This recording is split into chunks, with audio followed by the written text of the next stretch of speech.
समझना पड़ेगा, है ना। तो मानव का जीना जो है वो क्या है, पूरी मानव जाति में जितना भी क्रियाकलाप हो रहा है वो क्या चीज़ है, ठीक है ना। ये तो मानव के जीने को यदि हम समझने जाते हैं तो उसमें दो आयाम समझ में आते हैं। एक है आप मानव जो है जो प्रयास कर रहा है वो समझने का प्रयास कर रहा है ना, एक समझने वाला हिस्सा है और दूसरा जीने वाला हिस्सा। जैसे ह्यूमन हिस्ट्री को देखें तो ह्यूमन हिस्ट्री में जो जैसे आपने कहा चाहिए पहिए को समझा और फिर गार्ड उसका प्रयोग किया है ना, तो एक हिस्सा है समझने का, दूसरा हिस्सा जीने का। ये दो आयाम में ही पूरा माना जाता है। अब ये समझने वाले हिस्से को जाते हैं तो इसमें भी दो आयाम है समझने का। एक है जिसको हम लोग कह रहे हैं अनुभव और दूसरा है जिसको कह रहे हैं विचार। ये आयाम है ना, अनुभव आयाम और विचार आयाम। ये दो है जिनके माध्यम से हम समझते हैं। मानव में जो समझने की क्रिया है वो विचार पूर्वक होती है और कुछ हमको अनुभव से आती है, पीढ़ी से पीढ़ी, है ना। जैसे हम लोगों को बहुत सारी चीज़ें हमारी पीढ़ी से पीढ़ी आ गई, है ना। जैसे अभी हमारे बच्चे मोबाइल चला लेते हैं तो एक जनरेशन से दूसरे जनरेशन में ट्रांसफ़र होती रहती है, उसको अपन कह रहे हैं अनुभव आयाम, है ना। जीने को समझने जाते हैं तो जीने भी दो जगह पे जीता है आदमी। एक है जिसको कह रहे हैं व्यवहार और दूसरा है जिसको कह रहे हैं व्यवसाय। व्यवसाय का मतलब होता है, व्यवसाय मतलब बिजनेस जिसको आप कह रहे हैं वैसा नहीं है। व्यवसाय का मतलब है कि शरीर की आवश्यकता पूर्ति के लिए जो भी हम अर्थोपार्जन करते हैं वो सब व्यवसाय क्रिया है ना। तो इतना ही है कुल पूरी मानव जाति में। इसके अलावा कुछ आपको आपकी कल्पना में आता तो बताइए। टोटल काम ही इतना है? कुल नहीं है, कुल मिला के इतना काम है। व्यवहार की क्या व्याख्या है? व्यवहार की क्या व्याख्या है? व्यवहार का मतलब है मानव प्लस मानव संबंध, इसको व्यवहार कह रहे हैं। और इसको व्यवसाय कह रहे हैं। यहाँ पे मानव प्लस प्रकृति है, संबंध, प्रकृति संबंध। इसका जो प्रयोजन है वो अर्थोपार्जन है।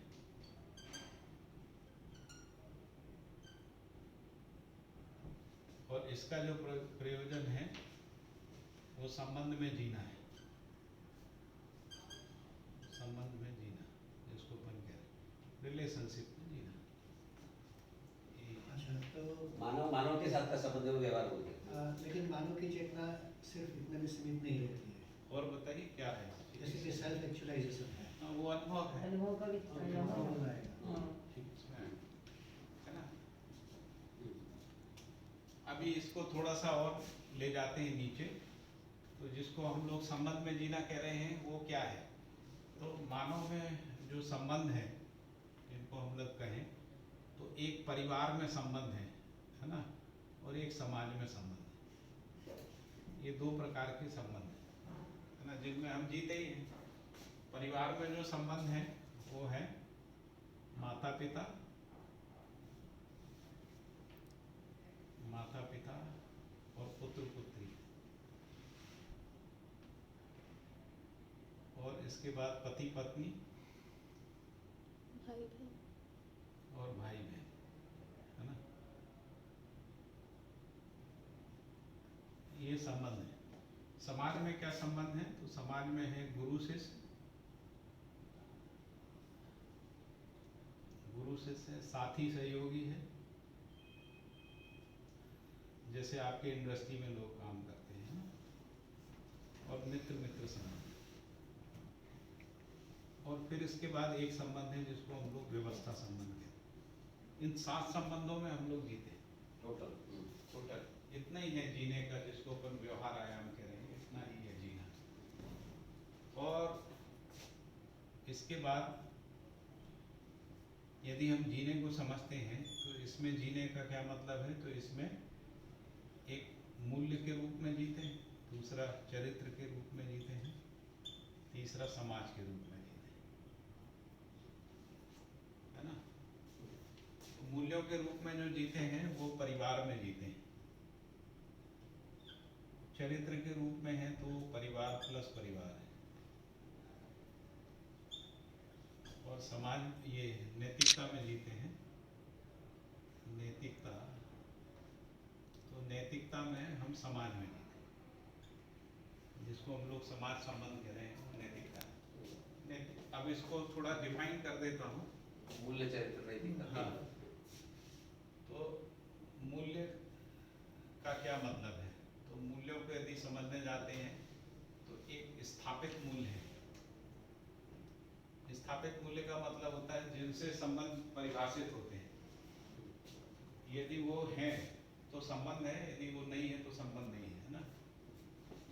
मैं थोड़ा सा स्पीड से चलूंगा, शाम को अपन इसको फिर रिपीट करेंगे, है ना। तो स्थापित संबंध में विश्वास है,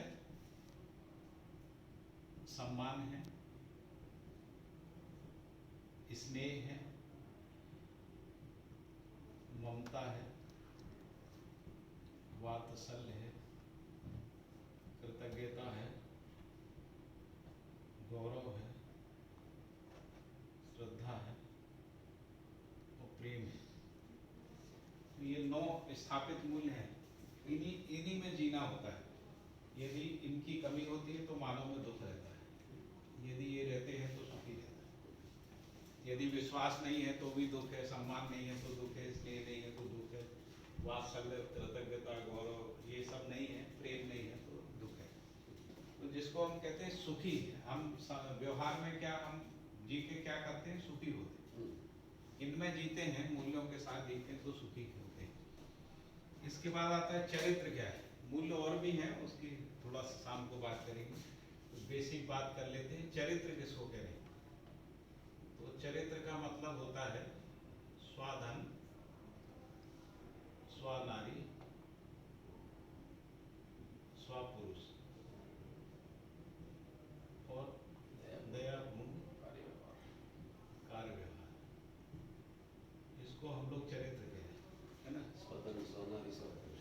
क्योंकि पर धन, पर नारी, पर पुरुष जो है और द्वेषपूर्ण जो व्यवहार है वही चरित्रहीनता है। और चरित्रहीनता में मानव दुखी होता है। पूरी दुनिया में जितने भी झगड़े हैं उनके मूल झगड़े में यही कारण है। हिंदुस्तान में भी जो है ज़्यादातर जो झगड़े होते हैं, परिवार में कलह क्लेश होती है या परिवारों की परस्परता में जो झगड़े होते हैं वो इन्हीं के कारण से होते हैं। तो इसको चरित्र कह रहे हैं। यदि ये जीना बनता है हमसे, चरित्र पूर्वक जीना बनता है तो हम सुखी रहते हैं। हमारी किसी भी परिवार के साथ मैत्री का भी आधार यही है ना। यदि आप उसके पर धन, पर नारी, पर पुरुष के चक्कर में नहीं है तो मैत्री हो जाती है और अच्छे से संबंध बने रहते हैं ना। यदि पर नारी, पर पुरुष है, पर धन है ना, और द्वेष है कि मैं इससे आगे कैसे निकलूँ, इसको गिराऊँ कैसे, अगर ये भाव है तो दुखी होगा।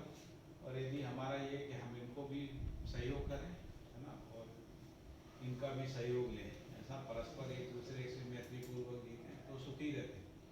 हम लोग जैसे, हम लोगों के कम से कम 100-200 परिवारों के साथ मैत्री है। हम किसी के भी घर जाके रह सकते, लोग हम पे विश्वास करते हैं, नहीं तो कोई अपने घर में घुसने नहीं देगा, है ना। यदि थोड़ा भी डाउट हो जाए तो कोई घुसने देगा, नहीं देगा, है ना? आज भी जो स्थिति है। तो इसलिए चरित्र भी हमको एक जरूरी चीज़ है। और तीसरा है जिसको हम नैतिकता कह रहे हैं। नैतिकता का मतलब होता है जो तन है, मन है और धन है, इसका सदुपयोग, उसका नाम नैतिकता। सुरक्षा, तन मन धन का सदुपयोग भी नैतिक। और सुरक्षा भी है, सदुपयोग और सुरक्षा, है ना। यदि ये नैतिकता है। अभी हम लोग देखें मानव जाति के तन का सदुपयोग हो रहा है नहीं हो रहा है ना। धन का सदुपयोग हो रहा है कि नहीं हो रहा है। जैसे हम जो भी अभी जो कार की बात की थी, तो हम जो कार है उनका सदुपयोग कर पा रहे हैं, मोबाइल का हम सदुपयोग कर पा रहे हैं, जो भी इंफ्रास्ट्रक्चर है इसका सदुपयोग कर पा रहे हैं। यदि हम कर पा रहे हैं तो नैतिक हैं, नहीं कर पा रहे हैं तो अनैतिक हैं, है ना। क्योंकि हमने जो वस्तु के उत्पादन में कोई चीज़ हमने दी नहीं है। जैसे ये जो बना है, ये जिस मटेरियल से बना है, ये मटेरियल का कीमत 0 होता है। इसमें जो श्रम लगा है उसी का हम कीमत देते हैं, है ना। अभी जैसे पेट्रोल का कीमत नहीं होता कोई, बेशकीमती चीज़ है, क्योंकि वो कुदरत ने बनाया है। पेट्रोलियम से पेट्रोल बनाने तक जो श्रम हुआ है उसका वैल्यूएशन करके हम उसका कीमत लगाते हैं, है ना। तो इसलिए यदि हम प्राकृतिक ऐश्वर्य जो हमने बनाया नहीं है उसका यदि हम मिसयूज कर रहे हैं तो अनैतिक है। उसका पैसा ले रहे हैं वो भी अनैतिक है, क्योंकि हमने बनाया ही नहीं है उसको, तो ले ही नहीं सकते उसका पैसा। तो यदि हम इसके साथ जीते हैं, यदि इसके साथ जीते हैं तो सुखी होते हैं, और इसी को कहते हैं ये न्याय के साथ जीना। यही है न्याय, जिसको हम न्याय कहते हैं, है ना।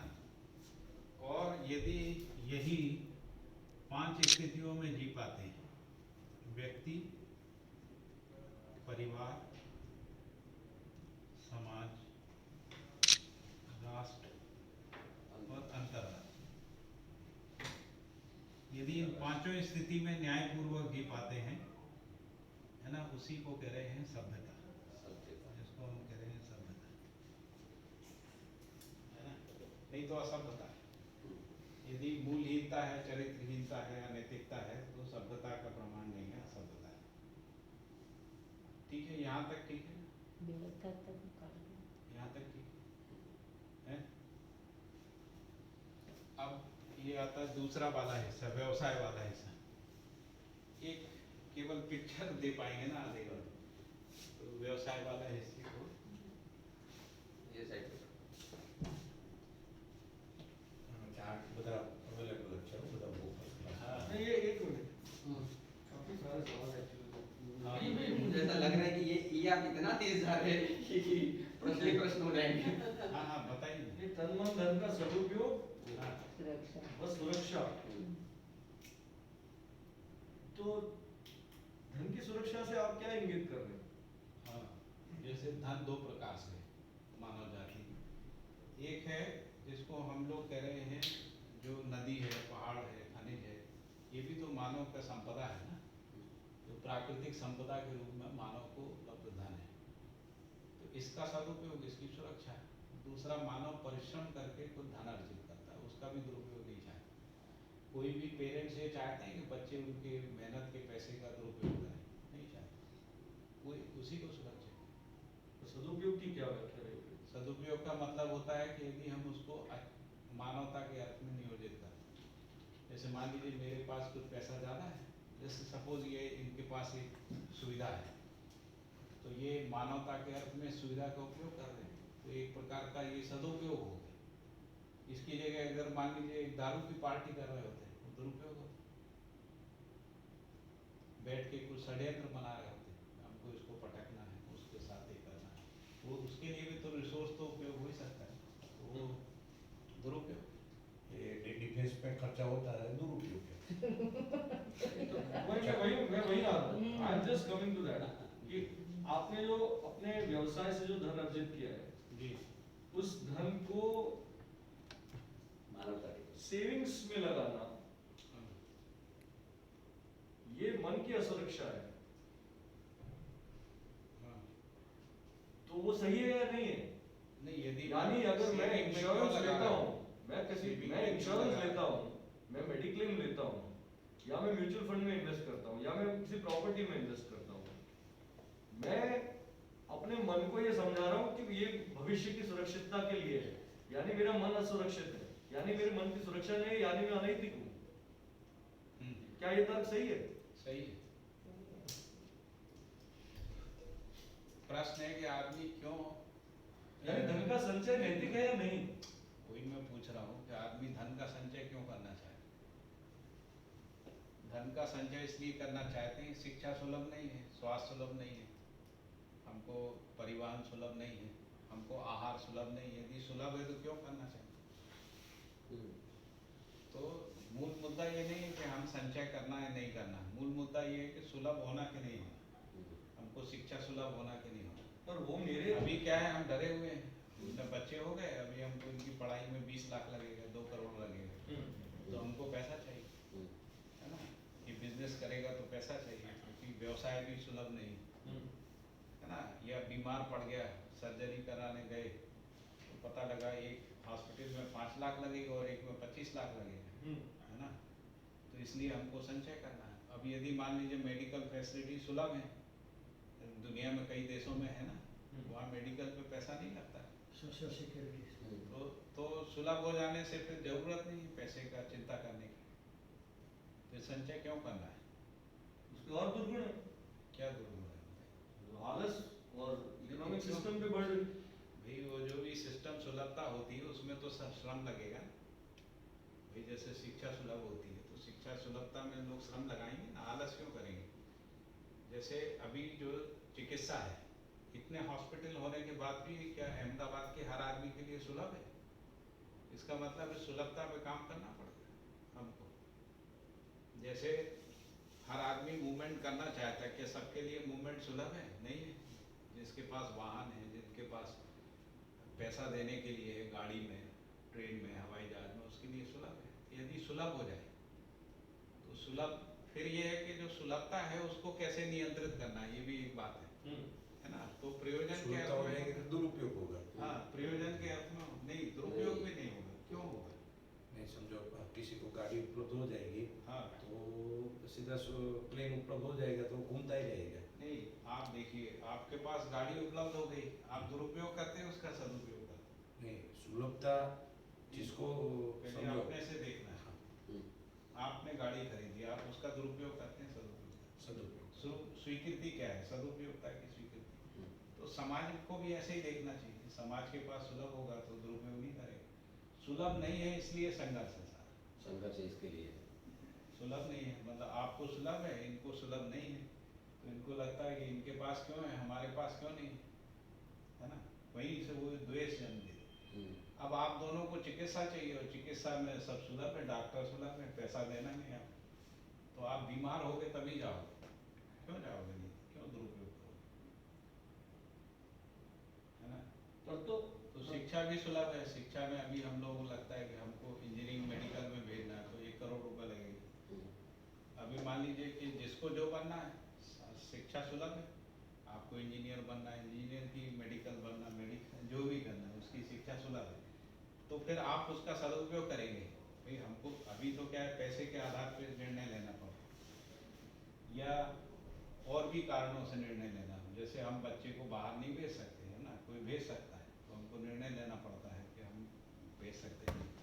लेकिन यदि शिक्षा सुलभ है तो कोई निर्णय की बात नहीं, बच्चा खुद तय करेगा, परिवार तय करेगा कि हमारे बच्चे को क्या पढ़ाना, तय करेगा।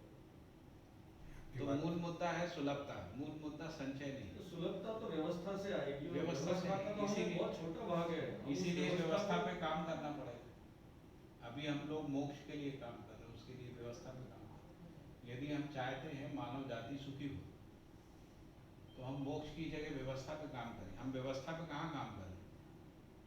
या तो हम पैच वर्क पे काम कर रहे हैं, जैसे इंश्योरेंस से पैच वर्क है ना, तो हम व्यवस्था पे काम करेंगे तो पैच वर्क की जरूरत नहीं। उसका कहने का क्या है कि हमारा आयुष्य बहुत छोटा है, एक रियलिटी है। इस रियलिटी में पूरी व्यवस्था समझो, हम कितना भी कर लेंगे, इकोसिस्टम नहीं होगी सुलभता, तो फिर वो तो हमें उस सुलभता उसमें जीना ही है। समझो ये अभी नहीं रखेंगे बराबर, इमीडिएट तो सब सुलभता नहीं हो जाएगी। नहीं, तो ये अभी जो कर रहे हैं वो गलत है, ऐसा बात ही नहीं है। देखो एक चीज है, अल्टीमेटली चाहते क्या है, हाँ। जैसे नहीं, जैसे अभी तो शिक्षा गलत की बात नहीं है, क्योंकि मेरा व्यवसाय है, मेरा व्यवसाय उस पर निर्भर रहेगा ना कि मुझे संचय भी तो करना है, तो उससे मेरा मन बनेगा। आप मेरी बात समझ रहे हैं नहीं समझ रहे? नहीं मैं समझाता हूँ। देखिए, मन में असुरक्षितता है, हाँ, किस बात को लेकर कि भविष्य को लेकर, भविष्य की चिंता को लेकर। बराबर। जो बात उन्होंने कही कि भाई भूतकाल की पीड़ा, भविष्य की चिंता, वर्तमान का विरोध, भविष्य की चिंता, हाँ। तो भविष्य की चिंता को लेकर असुरक्षित है मन। उसकी वजह से हम हाँ। इन्वेस्ट करते हैं, चाहे वो म्यूचुअल फंड हो, चाहे वो एफडी हो, चाहे आपका कोई भी इन्वेस्टमेंट हो, समझ गया। आप जो है पैसे को बनाए वो इन्वेस्ट करते हैं। आप चाहते हैं कि 5 साल के बाद इन्फ्लेशन के सामने आपको सुरक्षा मिले, मिले मिले और ऐसी कोई बीमारी आ जाए तो उसके सामने आपको सुरक्षा मिले, इसलिए आप मेडिक्लेम लेते हैं, आप इंश्योरेंस लेते हैं कि ताकि कोई ऐसी, जो एक उन्होंने कहा कि वो एक ऐसी टेम्पररी व्यवस्था है, लेकिन हम करते हैं। अब ये सब करते हैं, उसके लिए मुझे धन की आवश्यकता है, तो मैं जब आर्थिक उपार्जन करता हूँ मेरे व्यवसाय के द्वारा, तो उसमें मेरा लक्ष्य होता है कि मैं साथ में बचत भी करूँ। तो मेरा ये तो क्या ये अनैतिक है? नहीं, नहीं अनैतिक और नहीं है, अनैतिक नहीं है। लेकिन अल्टीमेटली क्या चाहते हैं आप? अल्टीमेटली ये चाहते हैं कि बीमार पड़े और आपका संकेतन सॉरी एक सेकंड, कहीं ना कहीं तो मैं अनैतिक हो जाऊंगा ये करने के चक्कर में। हाँ, तो उससे निकलना है। इस प्रोसेस में कहीं ना कहीं तो मैं अनैतिक हो ही जाऊंगा, क्योंकि व्यवहार ऐसा है। नहीं बराबर है, लेकिन दलित भाई आपका क्योंकि बात- समाज के बाकी लोगों के साथ अगर मुझे ट्रांजैक्शन करना है, क्योंकि समाज में अनैतिकता है, तो मैं नैतिक होने के बावजूद मैं नैतिक नहीं रह सकता। बराबर है। इसीलिए तो समाज में नैतिकता के लिए प्रयास प्रयास करना है ना। देखिए क्या है, मैं भी सागर गया, आपसे भी डिस्कस किया, तो मैंने देखा कि पूरी खेती जो है सागर जिले की वो जहर वाली खेती हो गई, पेस्टिसाइड और उसकी। अब हमने किसानों से बात शुरू की तो किसान कहने लगे यदि हम ये छोड़ते हैं तो हमारी तो आमदनी गिर जाएगी, तो हम क्या करेंगे? तो मैंने कहा कि अभी जो आप आमदनी करते हो और आप यही खा रहे हो, आप भी जहर खा रहे हो, तो आपका डॉक्टर के ऊपर कितना खर्चा आता है साल का, आपके बच्चों का तो कुछ तो आ रहा है, क्योंकि जहर खा रहे हो आप, है ना? तो सबको अस्पताल जाना है, कोई को 2 साल में, किसी को 7 साल में, 5 साल में, है ना? तो वो पैसा भी आपका इसी से निकलेगा ना ये आप। तो हमने उनसे कहा कि आप एक काम करिए, आप पास 15 एकड़ ज़मीन है, इसमें से केवल 1/4 एकड़ में यानी 10,000 स्क्वायर फीट में आप अपनी सब्जी पैदा करिए ऑर्गेनिक। इतना तो कर सकते हो ना। 15 एकड़ में रसायन बेचो अभी, क्योंकि अभी आपकी तैयारी नहीं, क्योंकि आप लगता है कि ऑर्गेनिक बेचेंगे और नहीं बिका तो हमारा लॉस हो जाएगा, और साल भर का लॉस मान लो हमको 1,00,000 2 लाख का लॉस हो गया, तो हमारा हम बच्चे को नहीं पढ़ा पाएंगे, हम गाड़ी नहीं खरीद पाएंगे आदि। तो हमने कहा चलो जो दवा पे खर्चा कर रहे हैं, यदि वो ऑर्गेनिक सब्जी खाने लगते हो आप, तो वो परसेंटेज गिरेगा ना आपका बीमारी का जो रेशियो मेडिकल खर्चा है ना। चलो खाद्यान्न अभी आप जो रसायन वाला खा लीजिए, लेकिन सब्जी है तो कम से कम आप अपनी खाइए। तो लोगों में सहमति बनी, क्योंकि लोग निकलना चाहे, कोई जहर खा के मरना नहीं चाहते। तो वो जो समझ की कमी होने से, है ना, वो समझ की कमी नहीं होने के कारण से हम इधर से तो आमदनी कर रहे हैं, वो उधर डॉक्टरों को जेब में डाल रहे हैं, है ना। अभी डॉक्टर भी हम ये नहीं माने कि वो लूटने के लिए बैठे। अब कोई आदमी ने पढ़ाई की, 2 करोड़ लगाया, फिर 20 करोड़ का हॉस्पिटल बनाया, तो उसको भी तो अपना हॉस्पिटल चलाने पैसा चाहिए, करवाने होगा। तो वो तो फीस रखेगा ही। तो मैं वही कह रहा हूँ कि समाज में तो हर तबके में ऐसे चोर हैं, चाहे वो मेरे घर पे आके मेरा पैसा चोरी करे या किसी इस तरीके से चोरी करे, तो मैं इन सब से कैसे बच सकता हूँ? तो ये जो जिसको अपन कह रहे हैं, ये यथा स्थितिवाद है। आप स्वीकार कर लेंगे सब करप्ट हैं, तो हम भी करप्ट रहेंगे। हम लोग ये कह रहे हैं कि सब करप्ट हैं, ये बात सही है, हमको इससे निकलना है। कैसे निकल सकते हैं उसकी बात। अब हम इस पे विचार, हम ये शिविर क्यों कर रहे हैं? यदि सब करप्ट है, हमको भी करप्ट होना, तो शिविर की जरूरत ही नहीं, कोई विचार विमर्श की क्या जरूरत है? जो बहरा हम भी उसमें बहरे हैं। हम वो लोग हैं जो हम सोच रहे हैं कि हम इससे निकलना चाहते। आपसे बातचीत इसी उम्मीद में कर रहे हैं, आप भी निकलना चाहते हैं, इस उम्मीद में आप सुनोगे। यदि आप नहीं निकलना चाहते तो आप कहेंगे यार ये सब फालतू है, अपन को इसमें समय नहीं लगाना, अपन को तो अभी उसी में बहना है ना। लेकिन यदि निकलना है, और निकलना किससे है? अपने दुख से ही निकलना है। जहर से हम दुखी हो रहे, प्रदूषण से दुखी हो रहे, ग्लोबल वार्मिंग से दुखी हो रहे, है ना, परिवार टूट रहा है उससे दुखी हो रहे, हमारे डाइवोर्स का रेट बढ़ रहा है उससे हम दुखी हो रहे, माता पिता जो है वो इधर ओल्ड एज होम में डाल रहे हैं लोग, उससे हम दुखी नहीं हो रहे। और यदि हम दुखी नहीं हो रहे तो फिर हम आदमी क्यों हैं? फिर हमारे आदमी होने का क्या मतलब? फिर प्रश्न है कि हमको इस दुख से निकलना है या नहीं निकलना है? निकलना है तो विचार करेंगे। अब मैं ही पूरे संसार को निकाल दूंगा ऐसा नहीं है, तो हम मिलके निकालेंगे। मान लीजिए मैं नहीं निकाल सकता, प्रकाश भाई हमसे ज़्यादा ताकतवर है, तो वो अगर हमारे साथ आते हैं तो थोड़ी सी ताकत बढ़ेगी। आप आ जाते हैं, आप आ जाते हैं, आप सब आ जाते हैं, तो जो काम के लिए हमको ताकत चाहिए वो ताकत आएगी, वो एकता से ही आएगी, है ना, इंडिविजुअल एफर्ट से नहीं होगा। और शरीर यात्रा कम है ना, तो नेक्स्ट जनरेशन तैयार कर देंगे, तो नेक्स्ट जनरेशन पूरा इंक्लूजन हो जाएगा। हाँ। जैसे मैं प्रकाश आप भाई, समझिए कि मैं 20 साल से समाज शक्ति पे जी रहा हूँ ना, समाज ही हमारा जीव को पालन चलाता है। हमने नौकरी भी ऐसी की कि कुछ दिन नौकरी की और जब लगा कि नहीं हो रहा है तो छोड़ दी, क्योंकि हमको लगा कि हम जो करना चाहते हैं नहीं करें। तो हमारे इतने मित्र खड़े हो जाते हैं कि जो हमारा सब चलाते हैं, हमारा खाना पीना परिवार ये वो सब करते हैं। तो ये कहाँ से ताकत आई मेरे अंदर? आज हमको कोई भय नहीं है। आज हमको ये शहर छोड़ दो, कोई दूसरे शहर में चले जाए, हमको इतने मित्र हैं। अभी मैं सागर गया तो तमाम सारे लोग, एक ने कहा कि हम 1 एकड़ जमीन अभी आपके नाम रजिस्ट्री कर देते हैं, आप तो यहाँ पे प्रयोग करो, है ना, इमीडिएटली। मतलब तो ये हमारा जो व्यवहार है, जो विचार है, हमारी जो विश्वसनीयता है, उसके कारण से समाज खड़ा होता है। और ये हर आदमी की हो सकती है, हर आदमी। और यदि समाज ही अच्छा हो गया तो फिर तो खत्म ही हो गया ना मामला। अभी तो जैसे हमने कोई शिक्षा स्कूल बना दिया, हम लोग शिविर में पूछते भी हैं कि आपको किस बात से भय लगता है, तो यही है पढ़ाने का खर्चा, कि कहाँ से स्वास्थ्य का। बीमार हो गए तो कहाँ से आए, हमको बच्चे की शादी करना तो कहाँ से पैसा लगेगा, है ना, जो कि लगता है। अब मान लीजिए शादी में पैसा ना लगे, ऐसा समाज बन गया, है ना, और आपको शिक्षा और स्वास्थ्य सुलभ हो गया, अब आपको कितना पैसा चाहिए?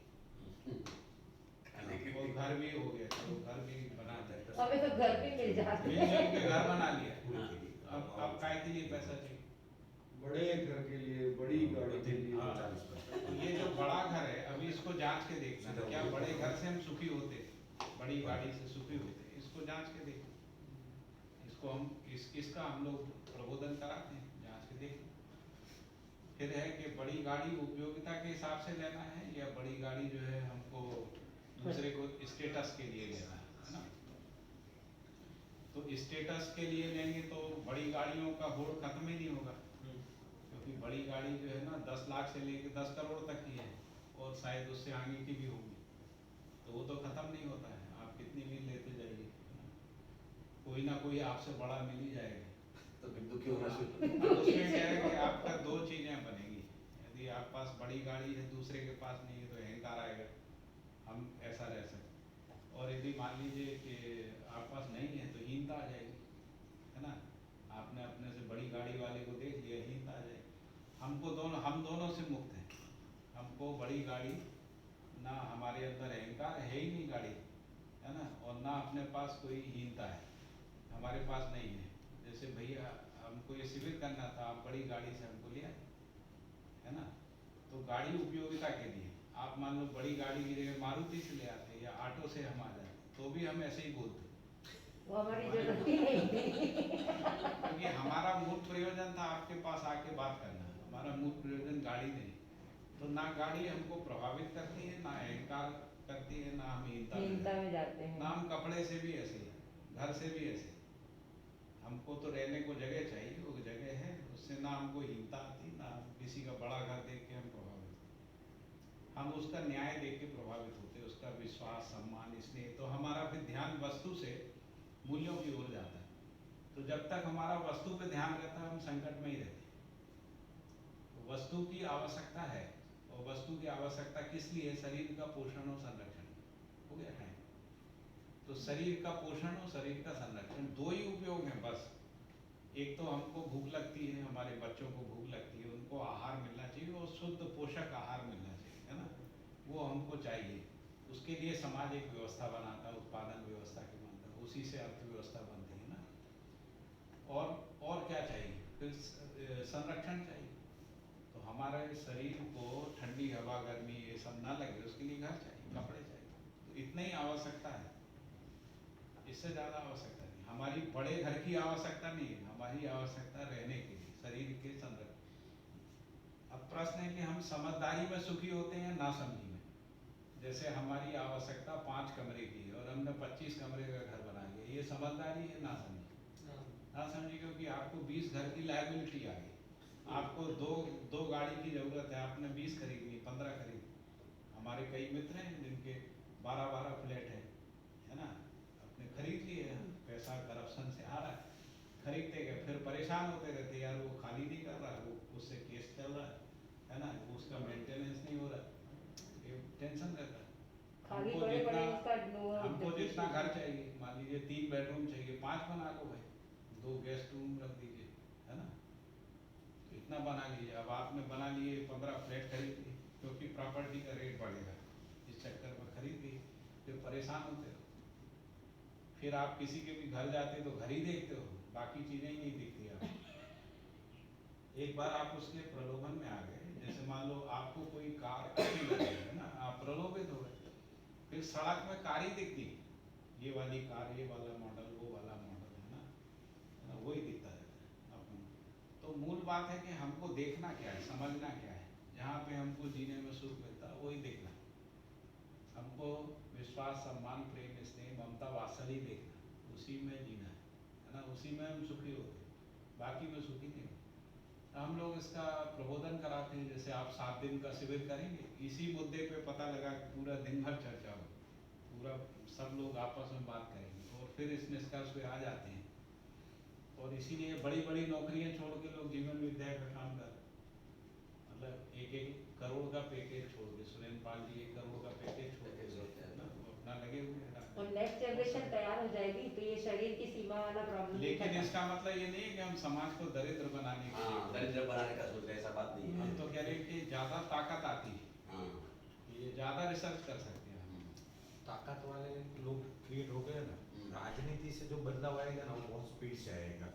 रिसोर्स का कहीं अच्छी तरह यूज करना है ना, वो पावर राजनीति को दिया हुआ है। लोकशाही का गांधी जी का मूल विचार यही था, उसको ये था कि 130 करोड़ की आबादी में कोई ना कोई ऐसा अच्छा आदमी निकलेगा, वो ये बोलेगा कि मैं मेरे परिवार के लिए नहीं जीऊंगा, मैं देश के लिए जीऊंगा। उसको ये कल्पना थी, पर नोइंगली अननोइंगली हम परिवार तक सीमित रहेगी कि मेरा परिवार सुखी हो गया तो मैं सुखी हूँ।